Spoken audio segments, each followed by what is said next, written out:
शिव महापुराण, यहां तक विष्णु पुराण कहती है, स्कंद पुराण वर्णन करती है, कार्तिक खंड वर्णन करता है कि तुलसी का क्यारा गोल है, चौकोर है, षडाकार का है। उसका भी प्रमाण हमारे शास्त्रों में लिखा हुआ है कि अगर तुलसी का कुंड गोल है तो वो ऐश्वर्य प्राप्त करता है, तुलसी का कुंड चौकोर है तो वो वंश की वृद्धि करता है, तुलसी का कुंडा अगर षडाकृति का है, 6 फलक वाला है, तो वो घर में संपदा की वृद्धि करता है। ये तुलसी के कुंड का भी प्रमाण हमारे यहां शास्त्रों में लिखा हुआ है कि कुंडा कैसा होना चाहिए।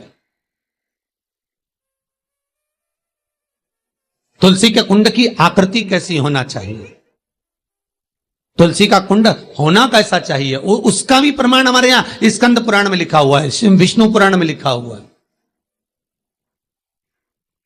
कि आपको क्या किस रूप में चाहिए। पर जगत है ना, दुनिया के आगे हाथ फैलाओ, जाकर निवेदन करो, यहां वाले बाबा के पास हो या वहां वाले बाबा के पास हो या उसके पास हो या उसके पास हो या जगत के पास जाओगे, दुख पाओगे, रुपया खाएंगे, चूना लगाएंगे, धक्के मारकर निकाल देंगे, 2-4-8 दिन घुमाएंगे फिराएंगे, कल आना, परसों आना, नरसों आना, ऐसा करना वैसा करना, बस बाबा यही घुमाते रहेंगे और तुम्हारे धन का चूना लगाते रहेंगे। पर निवेदन है इनसे बचकर शिव की शरण में जाकर भगवान शास्त्र में जो लिखा है उसके अनुसार हम क्यों ना कर्म करें जिसका फल हम पा जाएं। हम क्यों ना ऐसा कर्म करें जिसके फल को हम पा सकें। हम क्यों भ्रमित हों।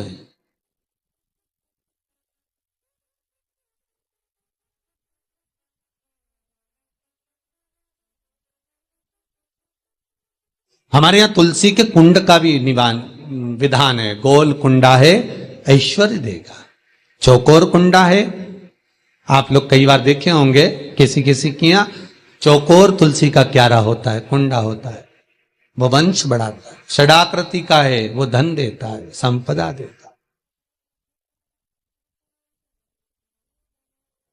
दोष हमारा है, हम तुलसी के कुंड के नीचे शंकर जी को रख देते हैं। क्यों? कि यहीं तुलसी जी को पानी चढ़ाएंगे, यहीं शंकर जी को चढ़ा देंगे। दोष है। तुलसी के कुंड के नीचे हम सर्प देव को रख देते हैं, नाग देवता रख देते हैं, पानी चढ़ाएंगे, पात्री रख देते हैं, नहीं, दोष।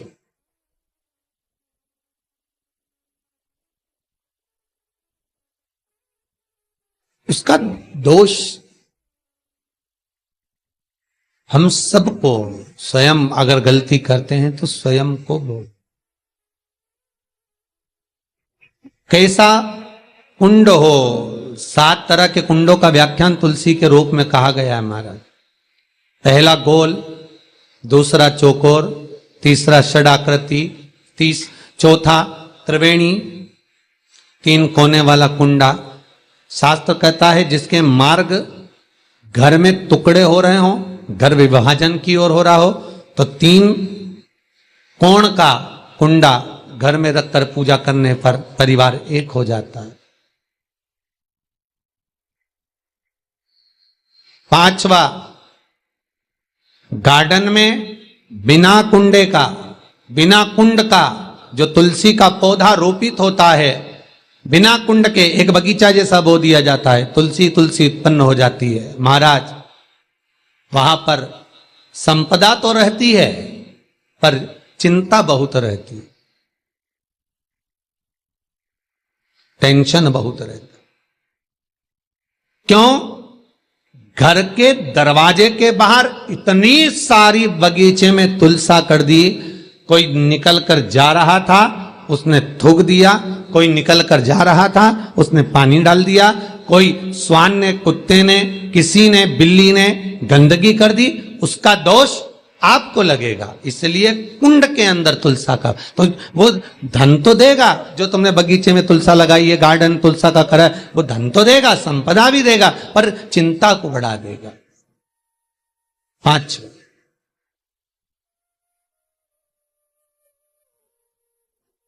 महाराज 6, तुलसी के कुंड को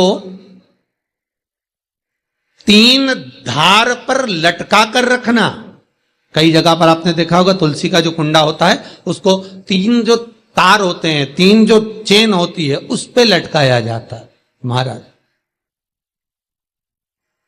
विष्णु पुराण उसका भी व्याख्यान करती है महाराज वहां व्यक्ति के कार्य उन्नति की सीढ़ी की ओर बढ़ जाते हैं। जैसे भोजन की थाली लग गई, भोजन तैयार हो गया, बस खाने बैठे हो और थाली खसक गई, समझ लेना कि तुलसी को अधर पर लटका कर रखा है। इसलिए कार्य तो हो रहे हैं, बनने वाले हैं, 4 दिन बाद ये काम होने वाला है, 8 दिन बाद ये काम होने वाला है, लग रहा है कि इसमें इतना फल मिलेगा, लग रहा है इस व्यापार को करेंगे तो इतना फायदा हो जाएगा, सब कुछ करा, लाखों रुपए लगा भी दिए, थाली मालूम पड़े खसक गई, अधर लटका है तुलसी। 7 क्रम है तुलसी के, ये छठा क्रम बताया। तुलसी का 7वां क्रम,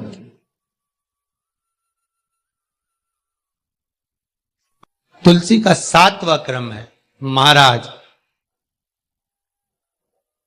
तुलसी का कुंडा जैसा घर के आंगन में है, तुलसी का कुंड जैसे घर के आंगन में विराज रहा है, ऐसा ही छोटा सा कुंड भगवान के लिए रोपित करें।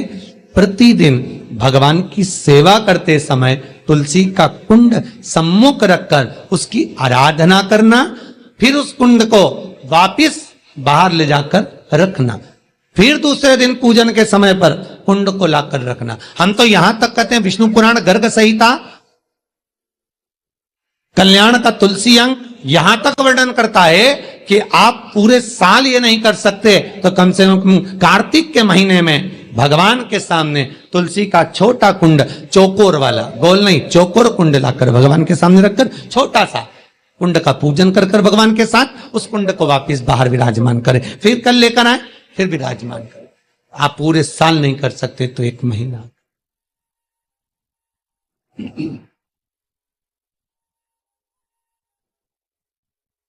उसका फल 1000 गुना प्राप्त होता है।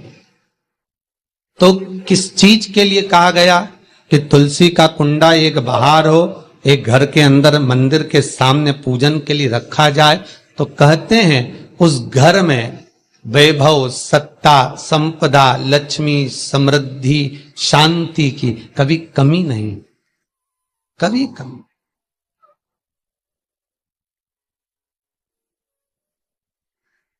प्राप्ति सुख की, आनंद की।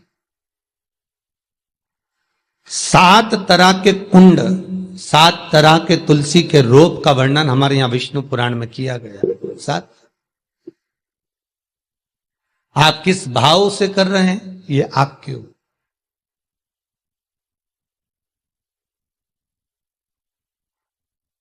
महाराज, स्त्रियों के, नारियों के जितने भी रोग होते हैं, बीमारियां होती हैं, रजोधर्म से जुड़ी हुई जो भी तकलीफें होती हैं, उसका भी व्याख्यान देवी भागवत में स्पष्ट कहा गया।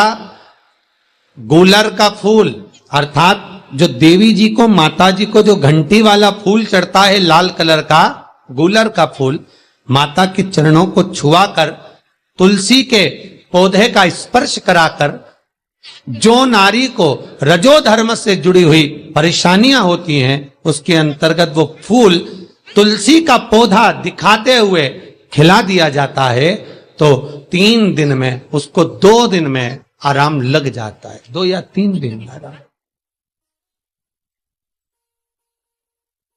महाराज,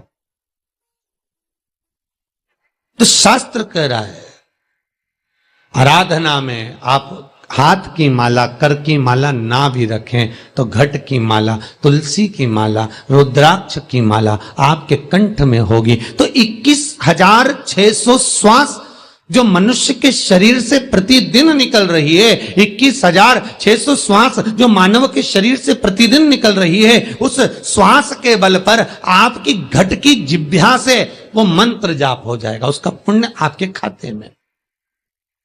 तुम्हारे गले में जो तुलसी की माला हो, तुम्हारे गले में जो रुद्राक्ष की माला हो, उसमें मन के 108 होना चाहिए या 108 से भी ज्यादा होना चाहिए। कम मनके की माला मत पहनना गले में। बारीक बारीक मनके की कर लो, छोटे से छोटे मनके की कर लो, 100 से भी ज्यादा हो, 108 से भी ज्यादा हो। क्यों? क्योंकि गले में अगर तुलसी की माला होगी, गले में रुद्राक्ष की माला होगी, भले तो अगर आपको मेरा वीडियो पसंद आए तो इस चैनल को सब्सक्राइब, लाइक और कमेंट जरूर से करिएगा। हर हर महादेव, हर हर महादेव, हर हर महादेव।